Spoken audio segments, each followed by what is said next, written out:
Well, good morning, Shu. Thank you so much for taking the time to, out of your very busy schedule, to share a little bit on the Meaning Project podcast. I certainly appreciate you taking the time.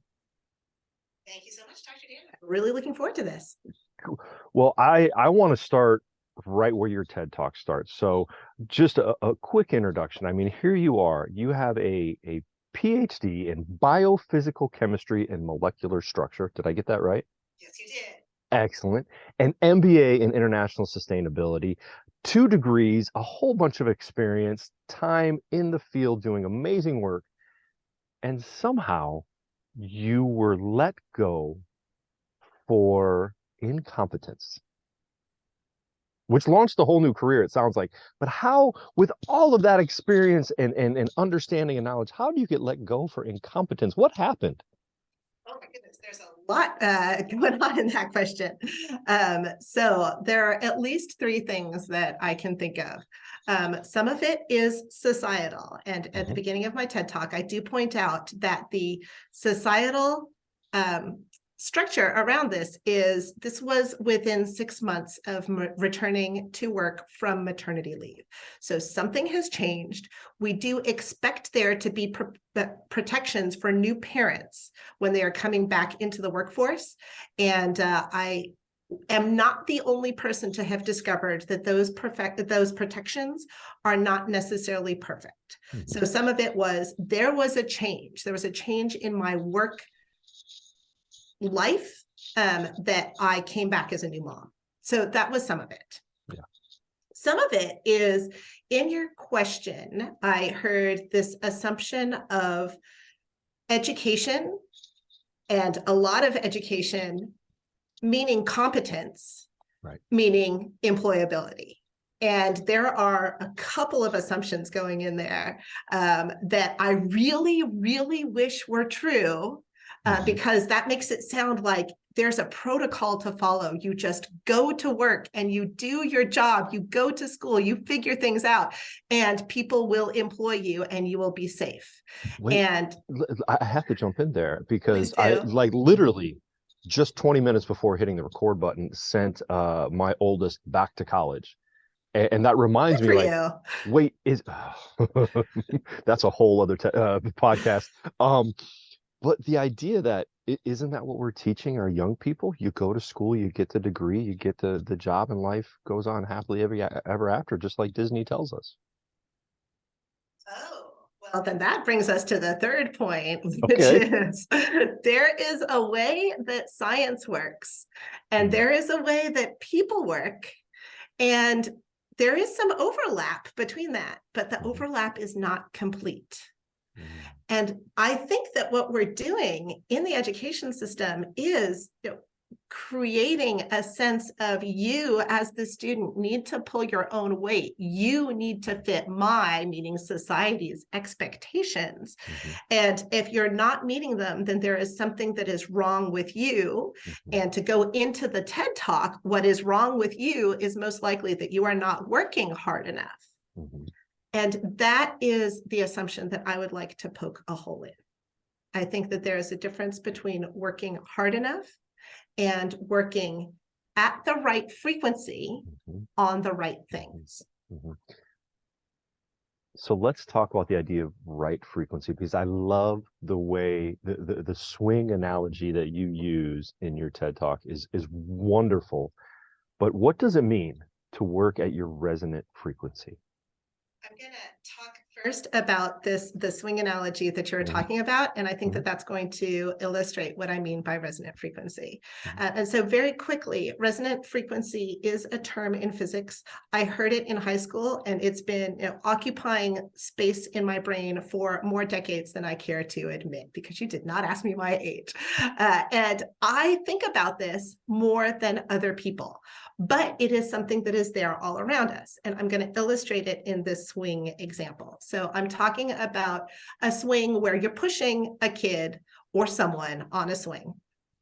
So you're the person who's doing the pushing, and the kid wants you to push. And the way you start is you just put in some energy. You push that kid, and the kid goes forward, and then the kid goes back. And you Your job at that point is to figure out when the kid comes back to you so that you can push again. Mhm.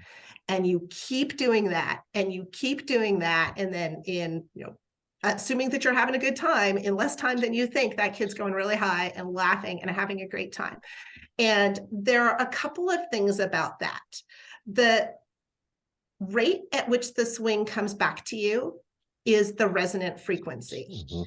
And what I mean by frequency is it's that time interval at which you need to put in energy. That frequency does not change depending on how high that kid is going. So that frequency depends only on the length of the swing and the force of gravity. So most places on Earth, the force of gravity is going to be relatively constant. Mhm. So that is what defines the resonant frequency. So here you are putting in some energy, and the goal here is to get this kid going high to do work, as we would call it in physics, and to have a really good time. The best way to do that is to be sensitive to the swing and give the swing what it needs when it needs it. If you are impatient and you want to do this faster, or you want to be the best swing pusher, and you think that the way to do that is to put more energy in and to push more often than the swing comes back, what you're doing is you're setting yourself up for injury. You can't push a swing that's not there and expect to get anything out of it. So the answer isn't necessarily do more, work harder. The answer might be figure out what is needed and give it. Again, I was listening to that this morning, and I just love how closely that resembles our attitudes towards work, and what you found out in your departure from that job, and how you transformed it into this amazing opportunity. But the idea that, well, if we want to achieve something, again, using the college student example, don't we just work harder and put in more hours and time? And rather than the standard 40-hour work week, if I double that, surely I'll get there twice as fast, right? That works only if you are in the linear range. So that only works if there is a linear relationship between what you put in and what you get out. And that is less true than I think we think. Like, even just in retail, if you buy more goods, you don't necessarily just multiply the price by the number of goods. You can get a bulk discount. There are always ways to fudge the system. Mhm. Yeah, a lot of variability there. So, how does that, in your opinion, how does that swing analogy relate to our current work world? Okay. So the swing analogy and how it relates to the current work world. Like, I will admit that when I heard about this in high school, I was getting senioritis. I was getting burned out. I was already noticing that this was a problem in my life, that I wanted to be good enough by an external standard. Mhm. And I was not getting it. And so I figured that the issue was with me, and that if I just put more in, I would one day reach the qualification of good enough. And if you want to unpack that, yes, that has something to do with why I have so many degrees. Sure. And at the same time, I noticed this physics class that said more input does not necessarily mean more output. And that really struck me, because I noticed that the more input was making me tired. It was making me cranky. It was actually reducing my ability to think and remember. And so this gave me a physics explanation. And people tend not to argue with physics if they understand it well. The laws of physics, you don't have to understand them, but you do have to obey the laws of physics. Right.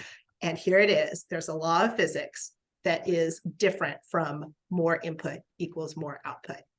So I don't think that I'm unique in feeling external pressure to put more into work or school, and have that assumption that if I just put more in, I would eventually reach this platform that I call good enough. Mm-hmm. I would absolutely agree with that, and share probably anywhere from 4 to 10 examples on a daily basis in my clinical and coaching work, right? I mean, if we look at it, that in my opinion, in my experience, that has to be a core issue of many people that are seeking help for mental health or coaching to improve their work environment. So what do we need to change? How do we adapt this physics model into our work environment and education system? So one thing that I would like to see happen is to take a look at the interactions that are happening. So if we're talking about the swing, and so the person on the swing, and there's this person who's pushing the swing, that is an interaction. And because one person's pushing, one person's getting pushed. Both of those people are important for this interaction. The person on the swing needs to create the tension so the swing can actually move. The person who's pushing the swing needs to push the swing so that the swing will actually move. So both of these people need to work together in order to get the swing to move. I think that what happens a lot in work is there is a hierarchy where the assumption is there is only one person who needs to put something into this system in order to get it to move. And often that person is the underpowered person. And so this is how I think that it relates to diversity, equity, and inclusion. If somebody is being asked for more and more and more, and there is nothing coming to meet that person, is that really going to work out in everybody's favor? And I think the simple answer is absolutely not. No way, right? And I think we see that more and more, especially leading into COVID. And I've quoted or misrepresented this statistic a few times in recent history. I believe in 2008, the average length of stay on a job was 1.5 years. Coming into COVID, it had decreased to 8 months. People were becoming increasingly unhappy with their work situation. And now, and I think you talk about this a little bit in your TED Talk, post-COVID, something you said, right? The way we used to work is beyond some people's capacity, beyond the capacity of a lot of different systems right now. Can you talk a little bit about that? When you say the way we used to work is beyond some people's capacity, what do we do there? Oh, I'm so glad that you used the word capacity. Now that I am the mother of 2 young, spirited boys, and in a post-COVID world, I am much more likely now to notice that I am coming up to the limit of my capacity for productivity. That happens a lot to me now. It happened a little bit less when maybe there were fewer demands on me, or maybe I just had more ability to sleep and actually reset. So one thing is to notice when capacity is diminished.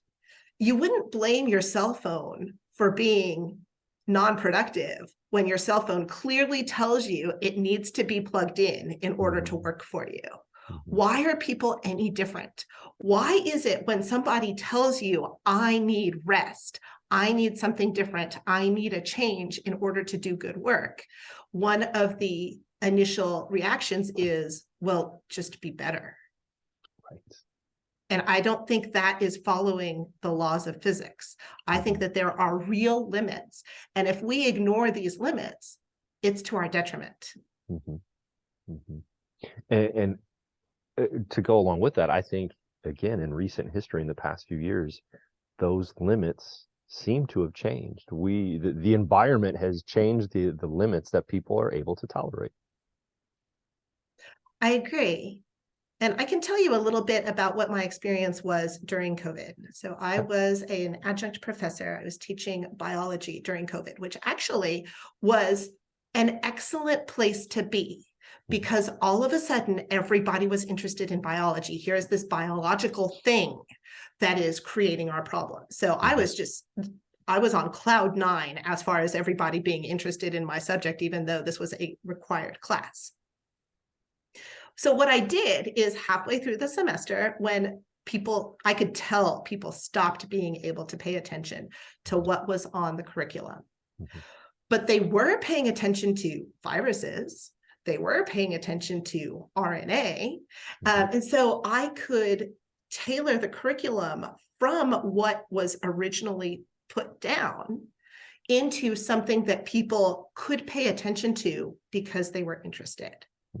So in that case, I noticed a change that was happening in the people who were receiving my message. Like, they were stressed out.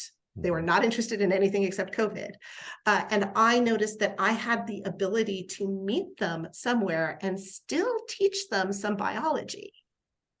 And I chose to do that. Now, after the fact, I was at this faculty debrief where people asked, how did you deal with COVID? And I was surprised at the number of teachers who said, well, I knew that the students were going to go off campus, so I just pushed the deadlines for everything up so that they would turn all of their work in before moving off campus. And my thought was, wait, you had deadlines that were spanning a whole semester, and in response to stress, you made the deadlines tighter. In what world does this work? Right. And I understand now that it was the teacher's stress response, in that they were looking for an answer, and the answer is get all this work done.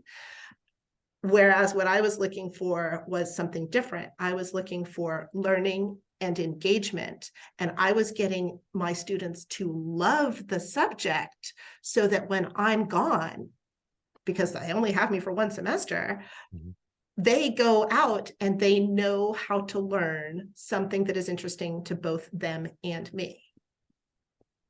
What a fascinating response. I personally love that. So let me poke some holes in it.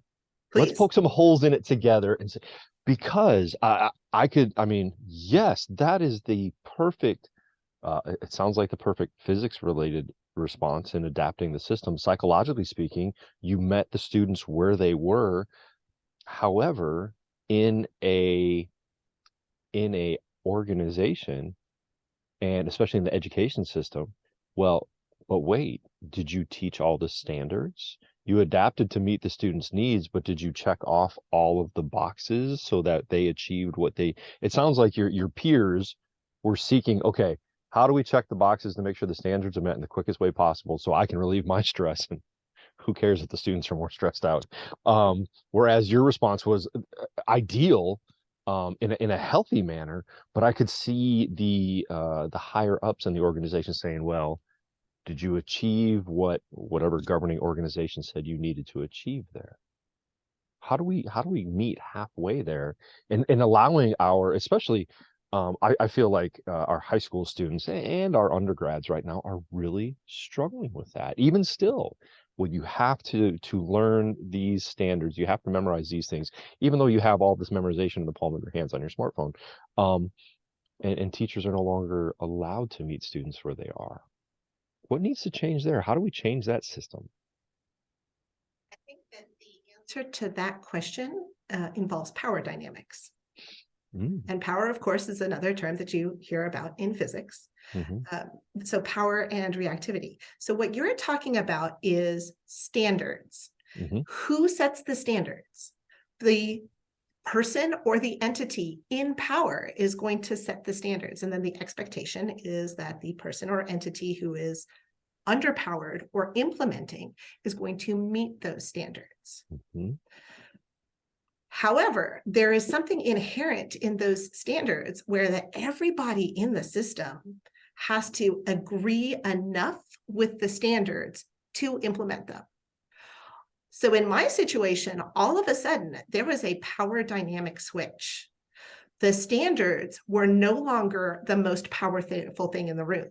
The fear, the COVID, the pandemic overpowered the standards. And so I used my implementation strategy to what I thought was the more relevant standard, which is get these students home safely, ideally by thinking a little bit about biology. Right. And I think the word you use also is critical: engagement, desiring to learn, taking something with them after they left you. Yes. Yes, absolutely. I think that there is something key about I don't need to always be working in order to have a good impact. What I would like to do is I would plant the seeds in my students Mhm. so that they can go get the resources they need from all of their interactions, from all of their world. Mhm. And that is when I make a good impact. Yeah. Wow. What a beautiful idea. And several examples here. If I can sneak in some logotherapy, some psychology of meaning, right? You've shared two or three examples of difficult situations, rising above difficult situations, employing what you know, the laws of physics and other experiences to really achieve something far greater than maybe even you expected. Um, to accomplish. And I think that's just such a great statement. But this idea, I keep going back to what a powerful idea of employing the laws of physics in an organizational sense, in a professional sense, in our work world and educational sense. It just makes sense. Why aren't we doing that? Why aren't more systems doing that? You sounding just like a scientist. Why do more people not think about science? I'll tell you. I'll answer your question from Mhm. two different areas. So one of the reasons that I like science is that it is foundational. We as scientists are looking to uncover the things that are around us and that are working the way they're going to work, whether we notice it, whether we like it or Mhm. not. Mhm. And when you really build a strong foundation, so in this case, when you really build a solid understanding of science and how the world works, yes, that's a good foundation to build anything else on top of. So I absolutely see the value of that. Mhm. Now, that said, science is good is a bias that I have. And I have generated that bias by going to school for more years than I care to admit. Mhm. And I'm going to tell this story about a friend of mine who is an artist. And especially in graduate school, when you're just so, eyeballs deep in your Mhm. subject matter, all I thought about was science. All I really cared about was how electrons move. And Mhm. so I was looking at my world and I would see objects and I would wonder, how are these electrons moving in these objects? And that took up so much of my brain space. And I realized maybe that's not the question that everybody else in the world is asking themselves all the time. So I wanted to know what other people thought about. So I asked the person whose profession was the farthest away from mine that I could think of. And this is my friend who's an artist. And I asked her, what do you think about all the time? And she gave me a one-word answer. And the one-word answer was lines. And of Hmm. course. So I would look at the same object and somebody told me to look at lines. And now I see lines all over the place. Like, are Right. they parallel? How are they interacting? And just that little shift in reference Mhm. got me to see the world differently. This was about 10 years ago, and I still think of lines because of that one word answer. I can't stop all of a sudden looking at the lines in the studio now. Thank you. There are a This is lot gonna of lines behind your head. there are oh my goodness, yeah, there are quite a few lines. That's fascinating. Something you said really struck me, and I'm gonna have to I think I'll be spending a lot of time thinking about this, right? Science works whether or not you're paying attention to it, whether or not you even believe it, right? And if I take that and look at the parts of psychology that are a science, right? Psychology, human nature works whether you're paying attention to it or not. And if we look at how our work world is well, paying attention to people and their work environments these days, there are forces of psychology at work that are not working for people, employees, students. And at some point, these systems have to change, especially if we look at COVID as kind of a igniting factor to pay attention to this.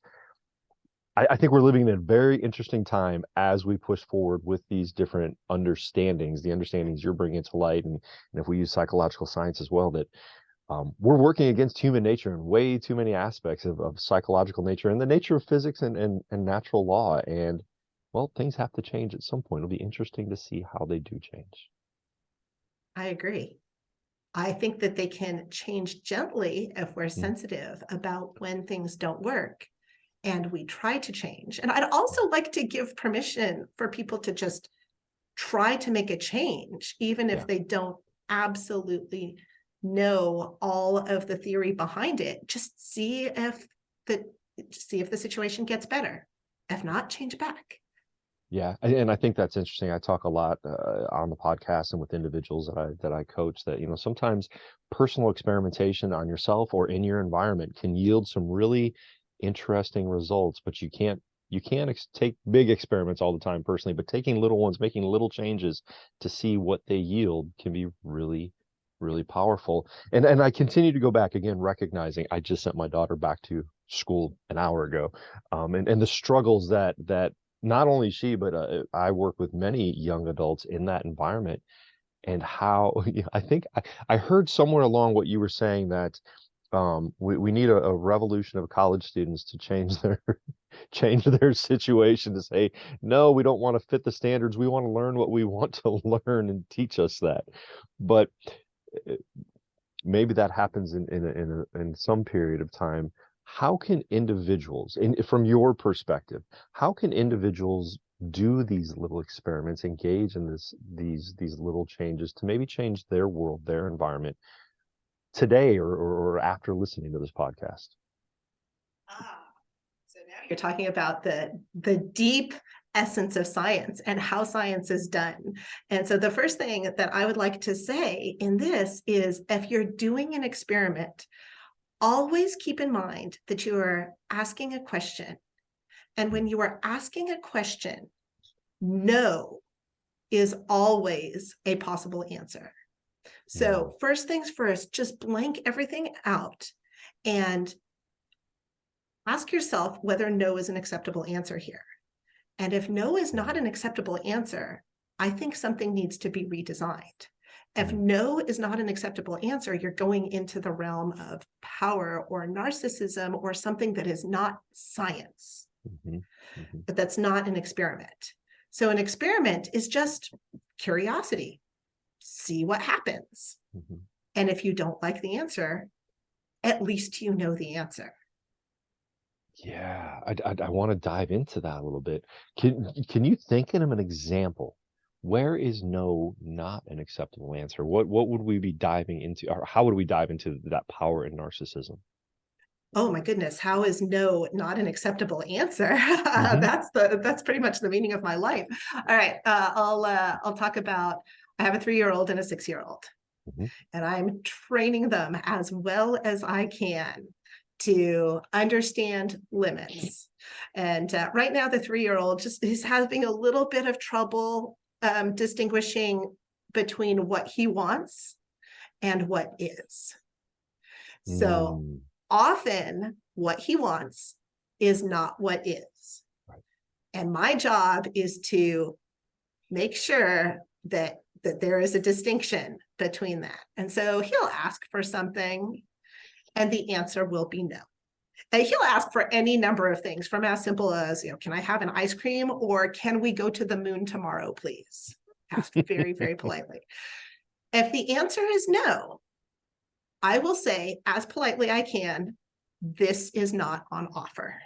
The moon is not on offer. And then the reaction very often is, for a 3-year-old, very developmentally appropriate, a temper tantrum. So that's an indication to me that no is not an acceptable answer. Hmm. And so then my job is to figure out what to do with that. Yeah. So for all those other parents out there listening, what do you do there? Oh, in that case, first of all, I hold my ground. You have to hold your ground if the question is, are we going to the moon? But if the question is, can I have an ice cream? And the answer is no, Hmm. then whether or not he understands that the answer is no, the answer is no. Hmm. So I hold this difficulty in learning the truth with compassion. So I stay with him. I make sure that his body is safe and all the hard objects in the house are safe. And it's going to pass. I just wait for it to pass. Right. And I Right. stay with him and I try to stay connected. And if at all, I can tell him that I understand that this is frustrating, and I understand why this is frustrating. The world that you want is not the world that you have, and that's a deep mourning process. Then at least we stay connected while he's having a temper tantrum. That is so beautifully empathic and understanding, using the laws of physics for parenting. I love it. It's beautiful. And I have to be honest, I cannot stop giggling back here, because in the past 48 hours, I mean, using limits at, I think it was 7:45 a.m. the other morning, as the 18-year-old returned home from a 12-hour shift on her job, really tired, but still wanting to have many conversations about things. And mom and I just like, hey, we've barely had a cup of coffee and we're already getting ready for work. We're not ready to, there are limits here. And as much as you want to talk about this right now, can we wait till we're all three as energetic as you are right now? And then the beauty, like what you said, when your reality, I think that was a conversation last night, when your reality is not what you want it to be or not possible. I think the beauty, the evolution of a 3-year-old to an 18 or a 20-year-old is the art of negotiation, and all that they learn, and the ability to say, well, maybe I can't go to the moon today. What about tomorrow? What variables do I need to manipulate or control or learn so that the moon is an offer at some point there, mother? And I think that is absolutely beautiful. Because just because I don't see a way for the moon to be on offer in 5 years doesn't mean it's not. Doesn't mean you can't help contribute to creating a reality where that is on offer. Right. Go ahead. And I will point out that I very clearly used my 3-year-old as an example, because this is a developmentally appropriate stage for no to not be an acceptable answer. Right. That said, I see behavior that is not exactly similar, but has some of the same underlying principles in everyone around me. Absolutely. So learning to deal with my 3-year-old makes me better at adults. Absolutely. And yes, I think as much as many of us might be embarrassed to admit it, we are all capable of a temper tantrum every once in a while. I've been known to do it myself. Oh, it's so ironic to bring that up. I believe it was last night. I can't even remember what we were negotiating, but in my opinion, there was a hard and fast rule, like, no, I shall not change this, my opinion. And somehow, boy, she did a great job in introducing new ideas and presenting her point of view to say, well, can we, I believe the word negotiating and compromise came out, and I thought, well, you got me listening now. I'll pay attention to this. And there was a compelling argument by the end. I think that young lady may have conducted science somewhere on my mind. Example of growth. Exactly. You gotta love it. That's the beauty of parenting, right? We get to see those examples every day, even as trying as a temper tantrum might be.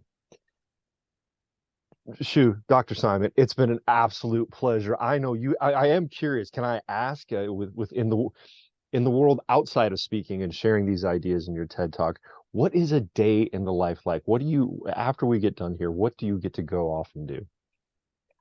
Okay. I am a chief technology officer at a company called Enozo Technologies. Now, Enozo is ozone spelled backwards. Now, ozone, yeah, all right.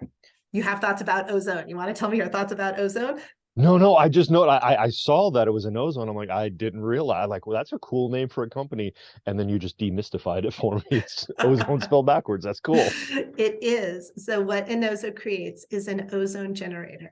And most of the time when people think of ozone, they think of the ozone layer. And the ozone layer is a good thing. What the ozone layer does is it absorbs UV light. So it protects us from UV light. And it helps buffer the temperature of the world. So we don't like it when the ozone layer gets depleted. Now, ozone can also be around just closer to the ground. And in fact, you can smell ozone after a lightning storm. So after lightning, that clean, fresh smell, that is ozone being created. So what ozone is it is 3 oxygen molecules instead of 2. So ozone is O3, oxygen is O2 molecularly. And you create it by having a very strong electrical charge around oxygen, O2. So it rearranges the molecules, it creates O3, and O3 is not as stable as O2. So ozone is not as stable as oxygen. Ozone wants to go back to oxygen. And in the meantime, it's going to bump into things and it'll react with them, and it will do some chemistry. What we do at Enozo is we harness that chemistry for sanitization purposes.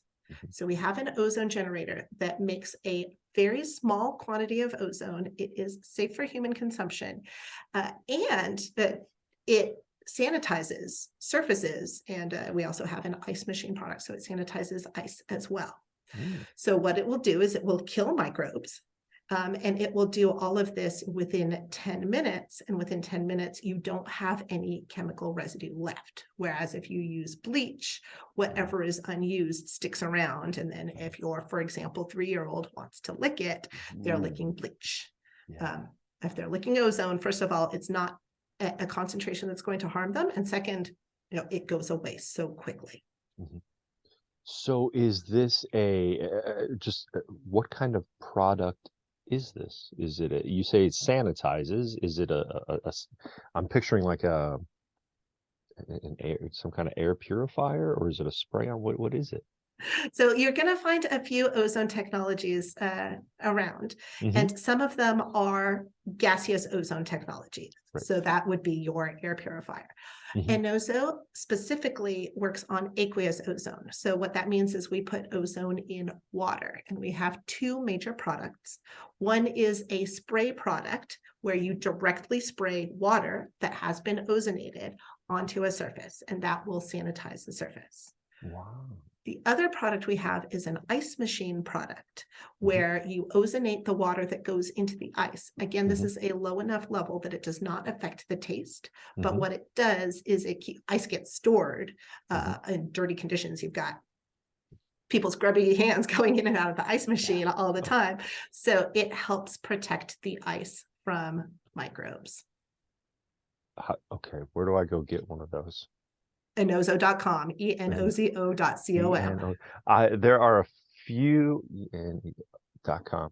I know quite a few listeners on here that really cherish their ice for a variety of reasons, usually for drink consumption, but also I think we all really enjoy having our areas sanitary and sanitized, especially in a post-COVID world. So what a great way to do that, so that our 3-year-olds or 18-year-olds can lick those surfaces and we don't have to worry about them having bleach on their tongue. That sounds pretty disgusting. So awesome. And if people want to find out more about you, hear your and I got to tell you, I know we were joking about this beforehand. I listened to the TED Talk again this morning while working out.